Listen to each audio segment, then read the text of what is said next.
상대 검 3대1로 대련했을 때, 그리고 이도류로 3명의 검도인을 상대했을 때 가장 많이 남겨주셨던 댓글은 왜 한 번에 공격 안 함? 이었습니다. 오늘은 대체 왜 한 번에 공격할 수 없었던 걸까에 대한 이야기를 해보겠습니다. 먼저 혼자서 다수를 상대하려면 몇 가지 조건이 필요합니다. 첫 번째로는 내 무기가 상대의 무기보다 수비에 더 이점이 있어야 합니다. 이도류로 다수를 상대했을 때 내가 공격을 하는 순간 다른 사람의 공격을 막을 수 있는 또 하나의 칼이 굉장히 중요한 역할을 했었습니다. 한 개의 검만으로는 공격과 동시에 방어를 하는 것이 어렵죠. 또한 창도 마찬가지입니다.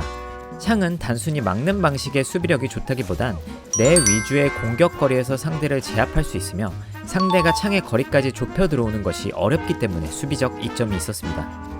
공격이 아닌 수비에 이점이 필요하다고 말한 이유는 제 아무리 공격력이 좋은 무기가 있다고 하더라도 다수를 상대했을 때 스윙이 크거나 자세를 다시 잡는데 오래 걸린다면 분명히 다수에게 당할 가능성이 높기 때문입니다. 두 번째로는 빠르고 간결한 스텝입니다. 이는 여럿을 한 번에 상대하는 것이 아닌 따로따로 한 명씩 상대하기 위함입니다. 부천관의 오영일 관장님께서 했던 말씀 중에 스텝이 뒤처지면 횡대가 아닌 종대로 상대하게 된다는 말이 있었습니다. 상대방이 이도는 계속 도는데 여러분들이 못 따라가. 그러니까 이렇게 횡렬이 아니라 종대로 쓰게 돼서 1대1 상대를 하게 되니까 다리 부지런히 움직여서 에워쌀 수 있게. 이는 다수의 장점이 없어지는 것으로 마치 여러 명이 한 명을 좁은 골목길에서 일렬로 상대하게 되는 것과 같습니다. 즉, 아군이 적을 막아주는 방패가 되어버리는 셈입니다.